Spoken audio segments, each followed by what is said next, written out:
Zero Crime campaign arrested over 100 individuals in the Gambia. And Gambia's new solar energy project seeks to power over 1,000 schools and health centers across the country. Elsewhere, real estate business is gaining momentum in Nigeria amidst the impact of COVID-19 pandemic. These and more coming on the news desk.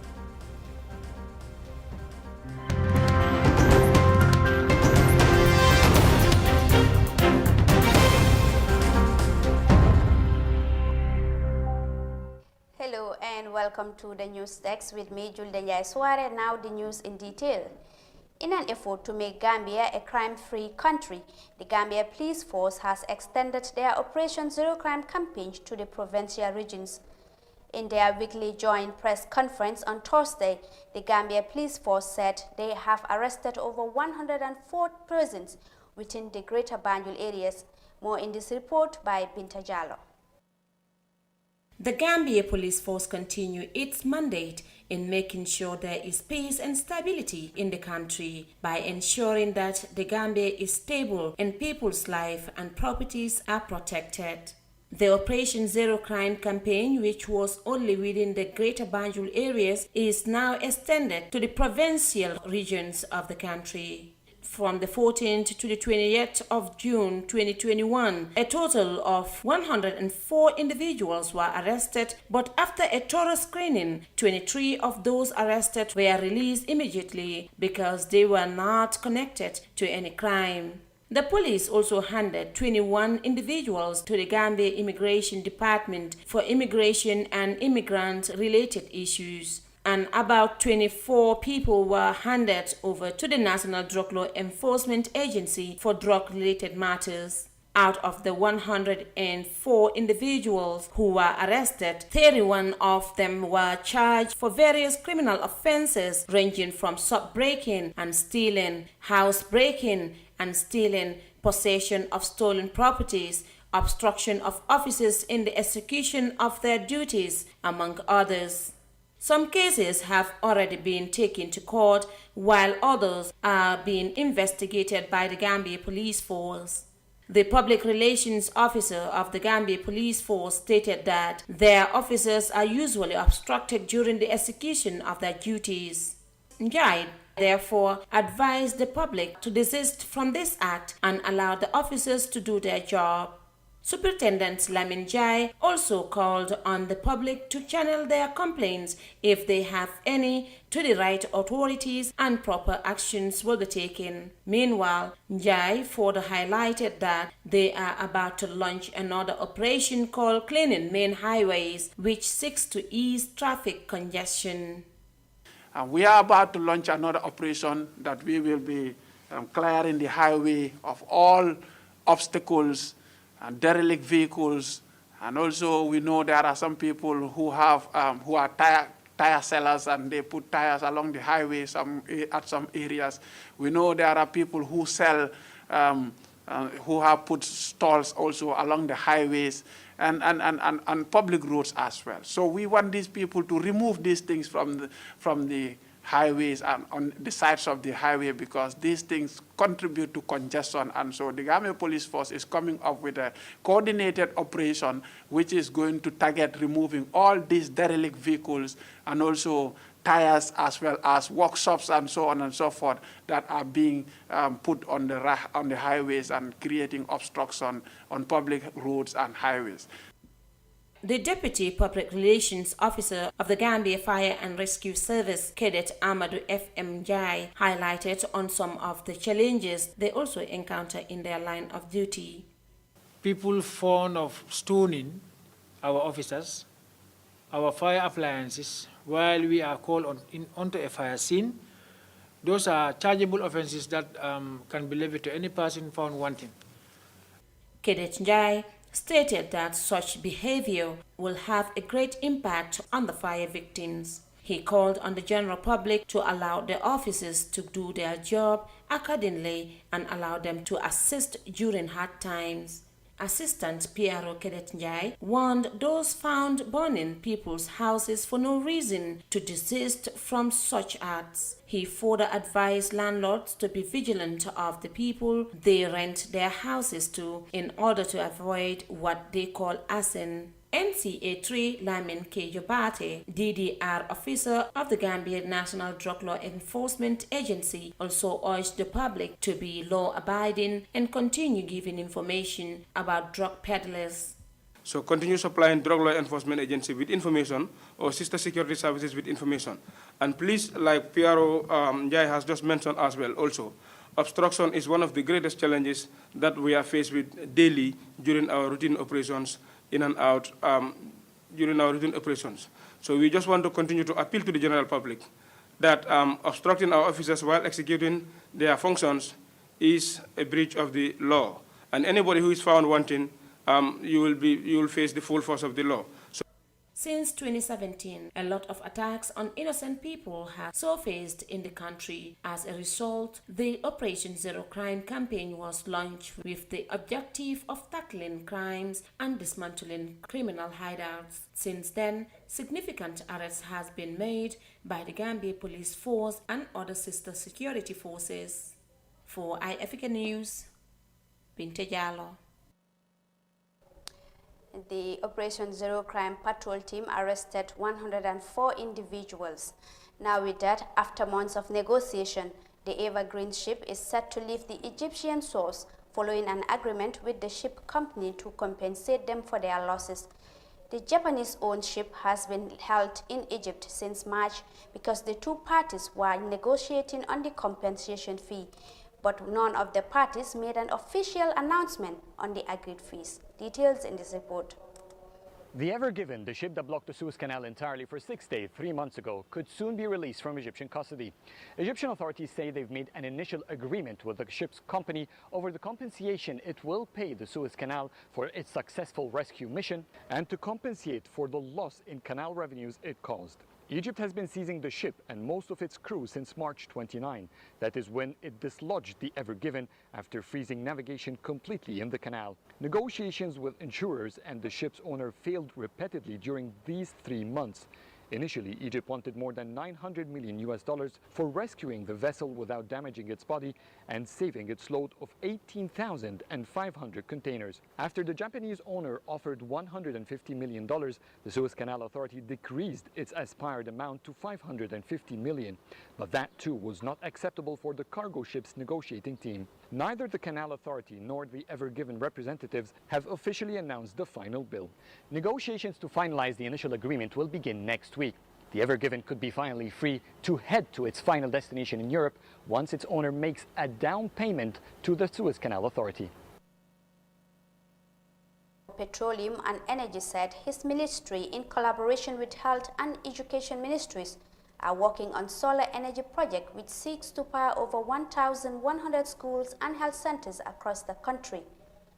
The €142 million initiative will harness solar power and supply clean energy across the country. The project is backed by the European Investment Bank, World Bank and the European Union. Fatoumata Kasim tells us more. Gambia's energy demand has grown by 5.5% a year in recent years. A new 20 MWP solar power plant to the national energy grid will both significantly increase Gambia's current generation capacity of 98 megawatts and enable electrification of rural areas. In 2017, 47% of the population of the country had access to electricity, and a major electricity gap exists in rural areas. Moreover, the cost of electricity in the Gambia is higher than neighboring countries. During the oral question and answer session at the National Assembly chambers in Banjul, the National Assembly member for Woolly West, Honorable Sidia Jata, asked if the project takes into consideration educational institutions such as schools. In response, the Petroleum Minister Fafa Sanyang says 1,100 schools and health centers in the Gambia will benefit from the project. Basically, schools and health center area communities are targeted. That's why if you look at, also some facilities where we have industry facilities, tourism facilities. So we target those areas for grid connection. But in addition to connecting grids to those communities with schools and hospitals, we have also a project we are working right now with the Education Ministry and also with the Health Ministry to provide solar power energy to all the schools, and that's 1,001 schools and health centers all over the country. That is even with grid, we provide that. That will even reduce their energy consumption. Definitely it is. That's our target in our criteria and selecting villages. The European Union will provide 106 million for clean energy program to be implemented by NAWEC. This includes 65 million under a 25-year long-term concessional loan and a 41 million grant from the European Union budget. The project will also be supported by 35.7 million euro financing from the World Bank. Minister Sanyang states that NAWEC and the ECOWAS Commission are in the process of finalizing the contract. Madam Speaker, NAWEC and the ECOWAS Commission are in the process of finalizing the contract with the most responsive bidder for ECOWAS Regional and Electricity Access Project, which covers part of Nyamina West constituency. The contract is expected to be signed before the end of this month or early July 2021, and the implementation will commence before end of this year. The villages in Nyamina West that will benefit from this project are namely Kolikunda, Walingara, Momodu, Papa, Jaulaba, Kunda, Sambam Mandinka, Sambam Fula, Jangwali, Sare Seidu, Kabambang, Sare Lieng, Babu Job, Bohol, Dalaba, Choya, and Kumbanyi, sorry. Gambia could be the first country in the world in ensuring that all the 1,100 rural schools and health centers benefits from a reliable energy supply using solar and battery technology. This will happen through a 20 megawatt solar energy and 400 kilometer distribution project, as well as installation of PV off-grid systems to transform energy access and cut cost. The project is designed to assure that sustainable provision of electricity powered by solar system for at least 20 years and to lay the groundwork for a national solar energy industry to provide additional services in the future. Reporting for iAfrica News, I am Fatoumata Kasim. Gambia's new solar energy project to power over 1,000 schools and health centers. Congratulations, that's a very laudable initiative. Now with that, let's shift our attention to the matters of the Army tour, because today is the final day for the first phase of the Chief of Defense Staff of the Gambia Armed Forces nationwide tour to military deployments. Joining us live to discuss events of the CDS tour is Mariama Cham, who is currently with the CDS and his delegates in Farafenni. Mariama Cham, what are some of the places you visited yesterday afternoon? Thank you very much, Julia Suare, for having me. As you've mentioned earlier today, it's the last day of the first leg of the tour in rural Gambia. And yesterday afternoon, he had a meeting with the elders in Kudang in the Central River region. So he later, he later have a meeting with the troops also in Pakalibaya, where he had the same meeting with the troops in Kudang. And he later proceeded to Pakistan, where his entourage for the second time. So earlier today, his first stop was at the Gambia Bridge, where he met with the naval and the military personnel at the end. And also they discussed some of the issues that facing, like challenges that they're facing around the city, their boss, that is the city. So according to his itinerary, he is to meet the governor of LRR and troops for the installation there. So tell us, how did the meeting go there? Yes, the meeting with the governor of LRR region Manja, all know, was centered on the collaboration of their institutions to accomplish the goal, which is a national development. Rohim Manjang also gave a warm welcome by appreciating the presence of the command of the Gambia armed forces led by the Chief of the Staff, General Yakuba A. Jame, and soldiers. So the governor also elaborates on the need for security personnel to work together in achieving a goal, which is national security development. It also says how owned for the security, and also praises the security personnel who have been deployed there, and also encourages the command to increase the security in order to complete their efforts. So the Deputy Permanent Secretary also, the Minister of Defense, was with the CDS, that is at Yoruba, who is representing right now the Defense Minister, who not make it to the floor due to other engagement. So he also emphasized on the need to empower the defense in this country. And lastly, okay, I can say finally, CDS emphasized on the importance of meeting these governors as in their respective regions where troops have been sent for this reason, and also emphasize on the people on tribal sentiment as president country. So the CS has been this throughout his talk when it comes to his men engaging into political activities, and so he has strictly emphasized on this that men should stay away from politics as long as they start in uniform. So this is what transpired from Monday, I can say Tuesday. So right now we are heading to Manta Congo, where he will meet the group, and then later on he will take our road to Banjul, inshallah, to Congo. Then next week we will proceed to Congo. Thank you very much, Mariama Cham. She is Mariama Cham, our very own Mariama Cham, who is with the CDS and delegates in a nationwide tour. Thank you so very much. Now with that, we will take our first break. Still to come, it's more local and international news. Do stay tuned. The pride we take in our brand, the work we put into constantly change the landscape and elevate real estate in the Gambia, it's compared to none.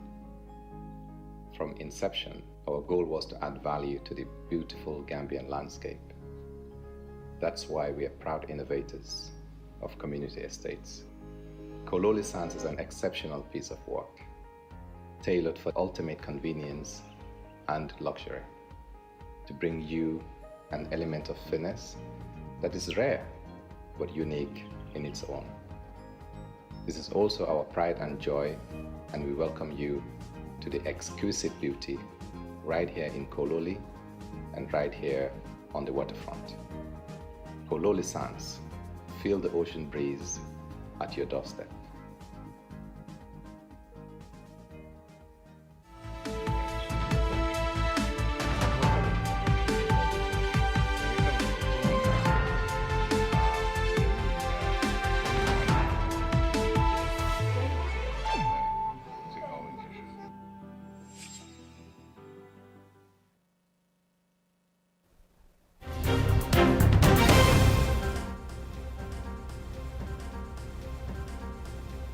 Welcome back. If you're just tuning in, this is the news desk coming to you live on iAfrica TV, and I am Julden Suare. Now to the rest of our stories. The government of Tunisia is initiating a new policy that seeks to allow the use of cryptocurrencies in the market. The move is welcomed by different stakeholders in the financial industry, including the central bank's governor, who condemned the arrest of individuals involved in cryptocurrency business. While authorities are developing new laws to authorize the use of it, the business continues to gain momentum in the country. Here is more of that in this report. The governor of the Central Bank of Tunisia has criticized the arrest of 2 young men for using cryptocurrency for online transactions. Tunisian youth are very creative in fintech and startups. They can create an alternative and successful economy. They need and deserve our support. We should not only talk about the vulnerability of our economy, but also about new opportunities. The country's ICT minister said the government does not plan to restrain cryptocurrency trading and mining, and is keen to provide regulatory clarity for crypto adoption. It is unacceptable to imprison people for using Bitcoin and digital currencies. The technology is developing, and our role is to adapt our financial system and guarantee its safety. Tunisia's foreign exchange legislation dates back to 1976. It bans and criminalizes the use of foreign currencies without a formal authorization from the central bank. However, this law does not apply to cryptocurrencies. Analysts say a clear policy would augur well for the crypto community in Tunisia. Cryptocurrencies are not stable, but they are an alternative way of making business, creating opportunities and investments for entrepreneurs. Tunisia will keep on using local currencies. Meanwhile, authorizing cryptocurrencies like Bitcoin and digital currencies requires the adoption of new law. The old legislation is irrelevant. This will spare investors jail. Several members of parliament have denounced the government's cryptocurrency mining crackdown. Some MPs say the finance committee is willing to decriminalize buying and mining cryptocurrencies. It's unacceptable to arrest and jail talented Tunisians for owning Bitcoin and mining crypto. This is a scandal. The parliament will push and lobby for the adoption of a new legislation. We cannot work in 2021 with the tools and laws for the previous century. Let's encourage our youths to be creative and innovative. Even without regulatory clarity, crypto adoption in Tunisia is growing at a record pace. According to a report from Carthage, an English-language Tunisian publication, Tunisian user registrations on crypto exchanges are up 11% in the first quarter of 2021 compared to last year.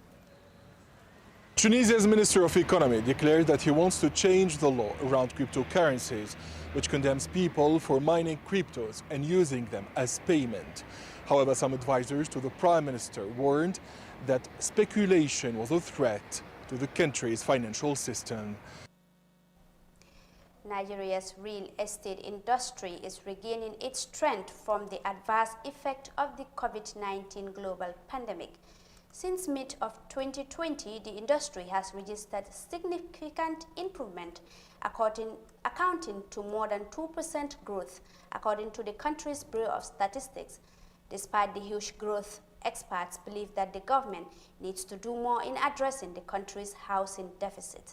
Detail in this report. More houses continue to spring up in the Nigerian capital, Abuja, and other parts of the country. Reports from the nation's Bureau of Statistics show that by the fourth quarter of 2020, Nigeria's real estate sector returned to a positive growth of 2.81% year-on-year. This is after falling to a four-year low after the sector shrunk by almost 22%. We have always seen properties as the only assets, that is able to withstand the test of time. The housing sector, I think, the sector is about the only one that's been able to survive both the economic meltdown and, of course, the pandemics. And I think it's largely because every man must have a roof over their head. And technology has evolved. People are now beginning to look at automated homes. People want to live in more comfortable environment. Nigeria's economy has been battered by the COVID-induced economic downturn, but diaspora remittances and government policies to encourage property ownership are driving the property market, and industry players say the sector has the potential to do more. It is very marginal. When you talk in terms of 21 million housing deficit, Nigeria currently does not build up to 100,000 housing units per annum for a population of over 200 million people. So the boom we're talking about, I also say to you, in terms of real estate development, is very marginal. We should be doing over 1 million housing units per annum to have a boom that will actually shock the economy. Boom is not actually what we should be glorifying about. Nigeria still has a massive housing deficit of 17 million units. Experts say that ramping up housing infrastructure should be at the top of government's agenda.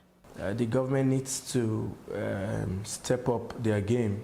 They need to have an all-inclusive policy that can help engage both private sector and even the government. Government needs to do more on decentralizing policies, that would help loan facilities, especially single digits, more accessible as compared to what the commercial banks are giving. Government has said it's intensifying efforts to close the gap in the housing sector. It's partnering with private investors to provide more affordable homes through easily accessible mortgage loans. The real estate sector is booming in Nigeria despite the effects of the coronavirus global pandemic. Now we have come to the end of the news text, but for more of these and others, join us in our subsequent news bulletins. Many thanks indeed for the pleasure of your company, and do have a nice day. Bye-bye.